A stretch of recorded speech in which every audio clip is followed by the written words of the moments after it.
So I've used this case study before.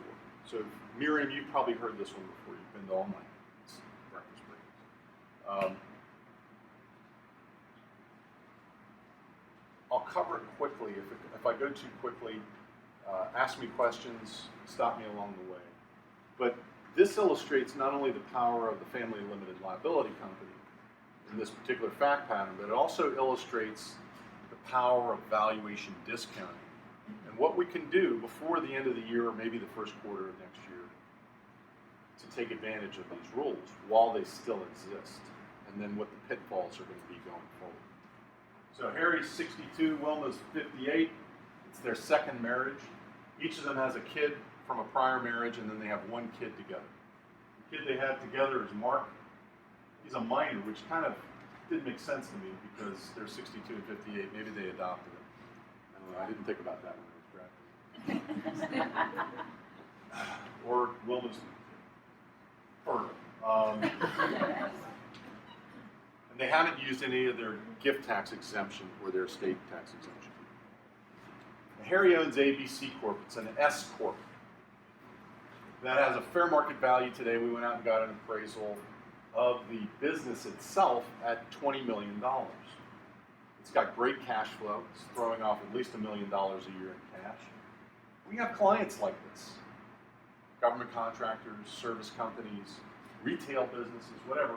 We've got clients like this. And Steve is the guy that's operating the business with Harry. Harry's getting up there in age. He's thinking about retirement. Steve is the one that's going to take over. This is a really common business succession planning issue, too.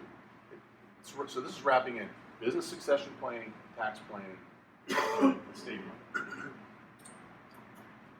Fortunately, Harry and Wilma have other assets. That's not always the case. If this is the only asset, this plan would be different.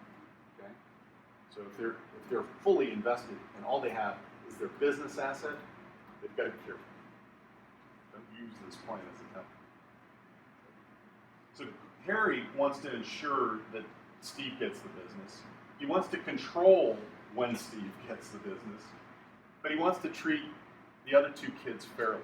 Dottie from Wilma's marriage and Mark from their combined marriage. He wants to treat all of them fairly.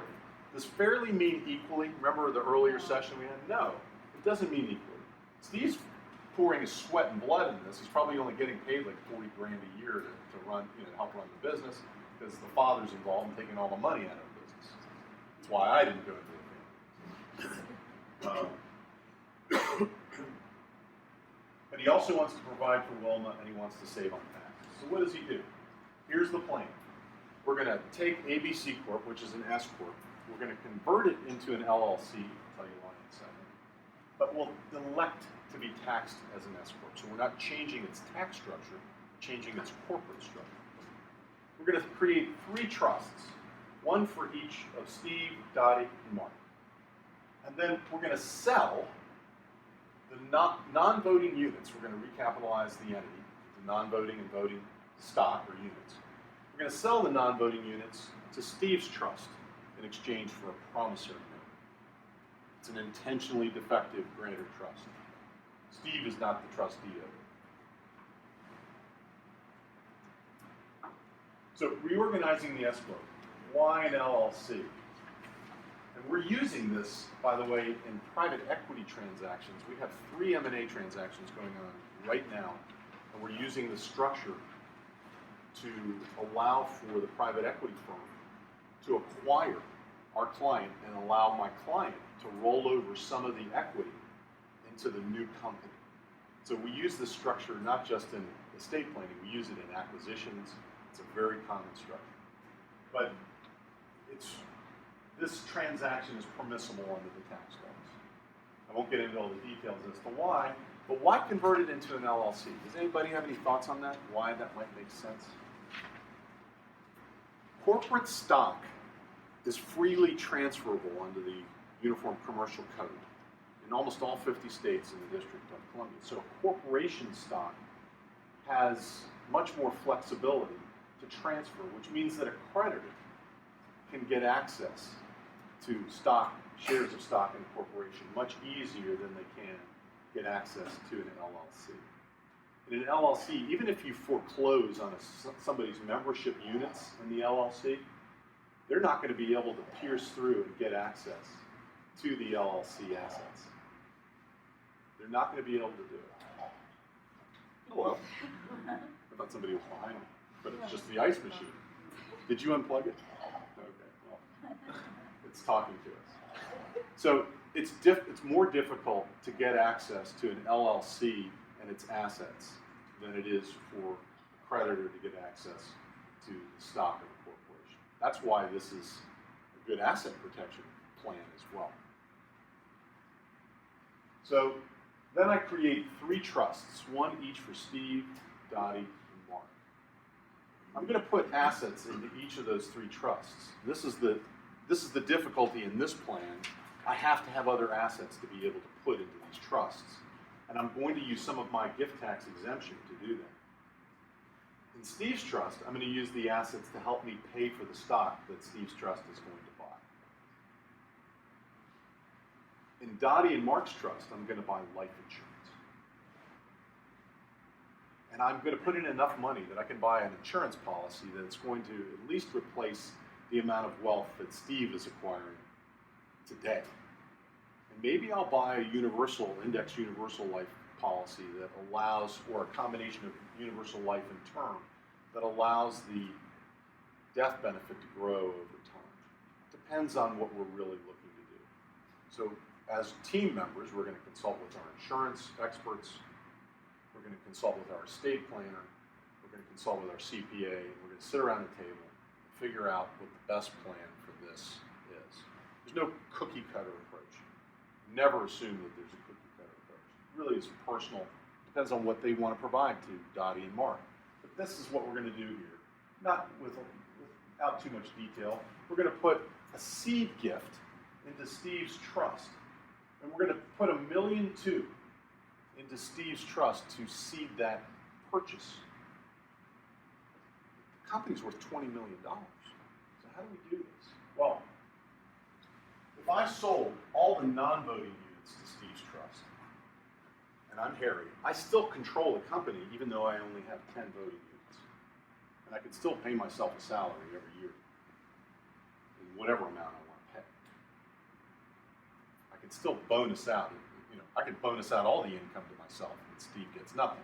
That's probably not what I'm going to do, but in this example, I go out and get an appraisal. I get an appraisal of the company.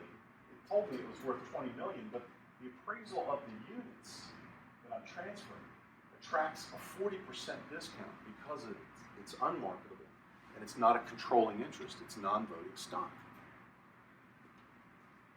That's worth a lot of money. So 99% of the company is worth $12 million, even though the company's worth 20. That's almost an $8 million discount.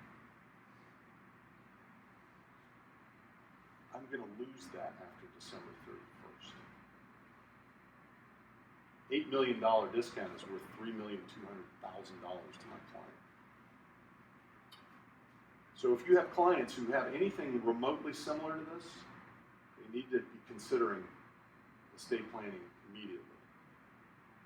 I'm glad you came today, but you got to get back and start calling these clients. And there may not be a lot of them. There may be 5 or 10 of them, but you got to call them. I know you have a lot of them, so you better get on the phone. I'm sure you've been on the phone.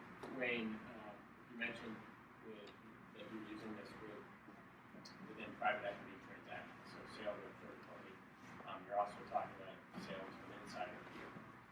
What differences in structure would you recommend with those two differences?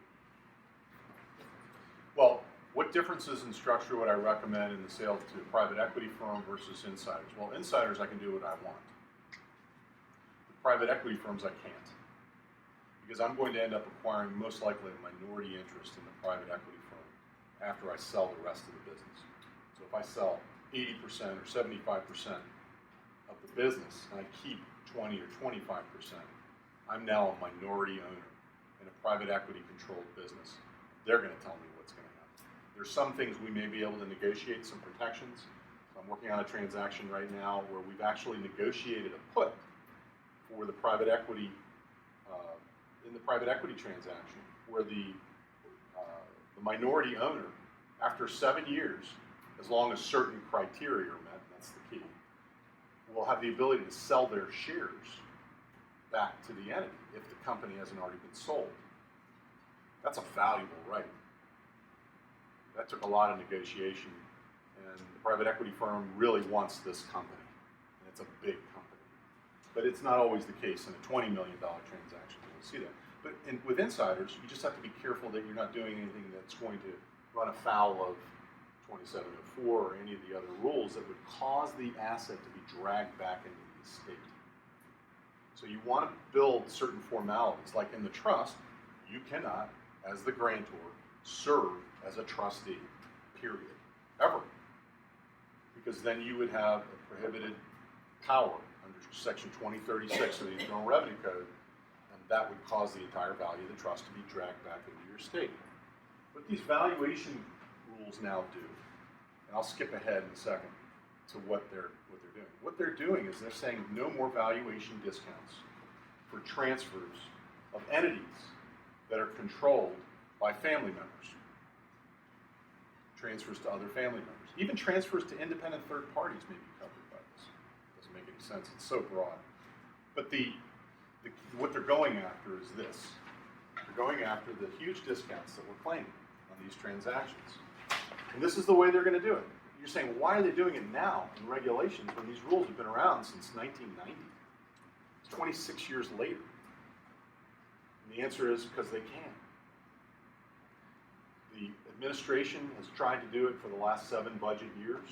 They were unsuccessful. The Congress, obviously Republican-driven, said, no, we're not going to do it. So they went to the council at Treasury Department and said, have at it. These are legislative regulations under Section 2704A and B. And in my opinion, whatever the final regs end up being are going to be really hard to challenge. Now, there are a lot of commentators saying there are a lot of weaknesses in these regulations and that we may be able to poke holes in them. One of the rules is if we do one of these transactions today, and then my client dies within 3 years of the transaction, even though it happens before the regs have been made final, it may still be brought back. The valuation discount may still be disallowed. We don't have an answer to that. It doesn't make sense that they should be able to do that. But the way the regs are drafted today, that would be a potential result. That's wrong, but they can do it. They can enact laws retroactively. The U.S. Supreme Court has ruled on that back in the 1960s. So there's no question they can do it. But whether they will do it here, if I were betting on it, I'd say it probably will be effective only for transactions after the effective date of the going forward. That's why I say get it done now. Don't wait. Also, if you can't use valuation discounting, but you have a startup company that is going to be potentially worth a fortune in the future, you still can do the transaction. You just can't get the valuation discount. So I've got clients who've already made millions of dollars selling their companies. They're starting up new companies, and they're transferring minority interests left and right. There's no need to really worry about a valuation discount because the company's probably worthless today anyway. They're developing software, they're doing something unique. The upside is, billions. The downside is they lose their investment. Okay, so why not transfer some of these interests into trust today? I've done it for many years without having to do valuation discount. So it does work for startups or for companies that are experiencing deeply discounted valuation just because they haven't been functioning properly. All right? So again, we know what the value is with the discount, and so we